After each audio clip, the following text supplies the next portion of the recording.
All right, we're back here with the Killer Instinct and the Mortal Kombat 4. I wanted to kind of show you guys what I've done so far since the last video. As you can see, it's kind of pieced together. The control panel is completely assembled. I got this artwork from XL Arcade on the forums and on eBay.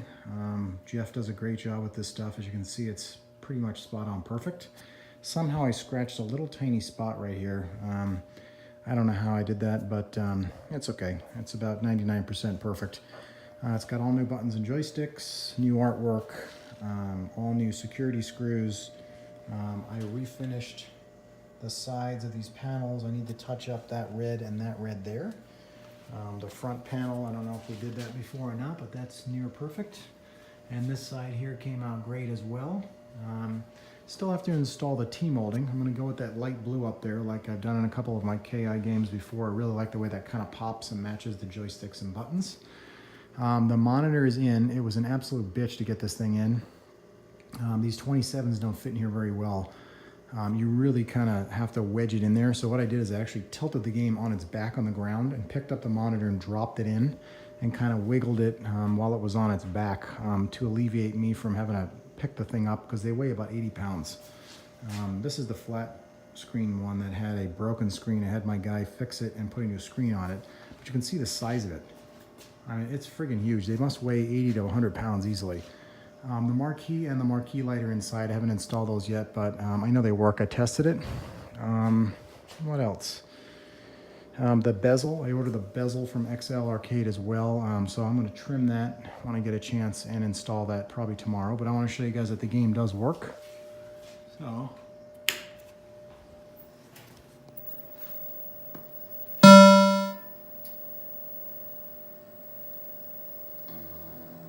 and there we have it.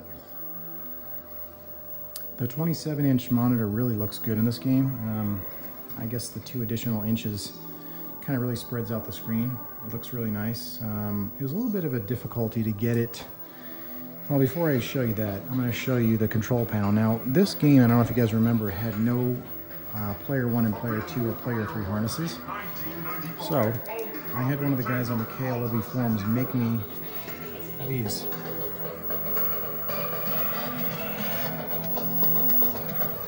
So both of those he made to slip right into the player 1 and player 2 harnesses, and then the one that he makes on eBay and on the forums to go to all the low punch run buttons for Mortal Kombat's and basically the bottom 3, quick, medium, fierce, low attacks.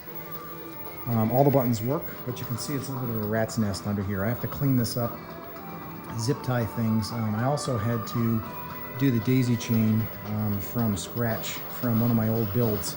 As you can see, I have it wire tied here and I have it wire tied there. That one of them's coming off of the actual harness he made, which is nice, and the other one's coming off the kick harness. So, pretty happy with this game. Turned out really nice. The most difficult thing was getting this monitor in and out. It's really not fun to put a 27-inch or whatever they call them, 27, 29 in these games. But as you can see, the game looks really, really good. It's nice and clear. There's a little bit of discoloration up here on the screen. The monitor adjustment board is actually right here. And it's got a degaussing on it here. So, let's see if it goes away. Not yet. I gotta kind of mess with this a little bit. Sometimes I've noticed with some of these games, if you put it near a wall or you put it near something else that's on, you'll get a little bit of discoloration in some of the screen, but the rest of it looks pretty damn good. Tiny bit there. Looks like there's a tiny bit down there, but I'll mess with it. But all intents and purposes for what I paid for this, I'm pretty happy. It looks pretty good. I'd say it's about an 8 out of 10 as far as the condition goes. If you take a look at all the stuff that I've done to it, I still have to paint the front of the cabinet, install the coin door. As you can see, that's on the ground. Put all the T-molding on. I think I've done a fair job as far as repairing all the water damage up here. I've gotten a nice, clean, flat, sharp edge just about completed. This is about 5 coats of wood putty installed and sanded down, and then I'll repaint the entire back. So that's the Killer Instinct. On to the MK4. So the MK4, the issue that I'm having with this, as you can see, the artwork, again from XL Arcade, is spot on perfect. It looks beautiful. The issue I'm having is this monitor. This monitor was the one that I thought was a MacVision Tri-Mode, and I'm not really sure what it is. He repaired it. It weighs an absolute ton, but here's the part number.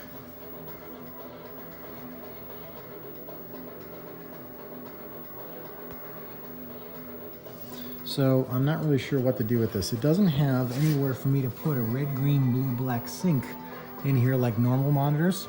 There's only a VGA connection right there.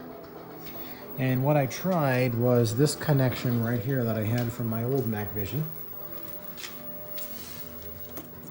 It's a little tiny adapter board, and the VGA plugs into here and the other end goes into your monitor. And then this one snaps into your red, green, blue, black sync that goes to your JAMA harness. So here's the other end, so I stuck this into the monitor. It works, but it's not clear, and it's like it's out of sync or something like that, so I'm not really sure what to do with it.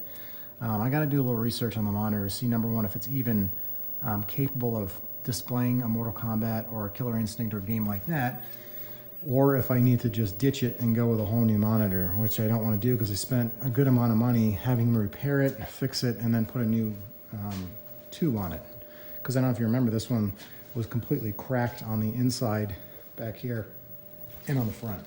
So once I figure that, I'll be in good shape, but that's another story for another day. But as you can see, the Killer Instinct is up and running. I'll have this completed this weekend, and then I'll put it in the row of games here, and then I can solely work on the MK4. I do have another Killer Instinct coming that I believe has solid side art on both sides that I'm gonna restore and sell. But I wanna get this MK4 done as well, so I can kind of put it in the lineup here. So I'll have MK1, MK2, MK3 with the bad side art that was on this one that I'm still waiting for the side art to get scanned. It is the winter time, so I'm gonna have to wait till the summer for him to scan that, and then I'll install that. And then I'll hopefully fit MK4 right here, get all this crap out of here. And then the Killer Instinct, I guess, will just be a floater that'll kind of float here or there and everywhere until I get some more room in the house or get a new house. So that's where we stand with these games. I'm pretty happy with the way the Killer Instinct has turned out. Got about, I don't know, a couple hours worth of fooling around, touch-up work, paint work, and just kind of clean things up here and there. But I think with the T-molding, it's really gonna pop. So thanks for watching, and I'll make another video when I get into the MK4 and finish this game.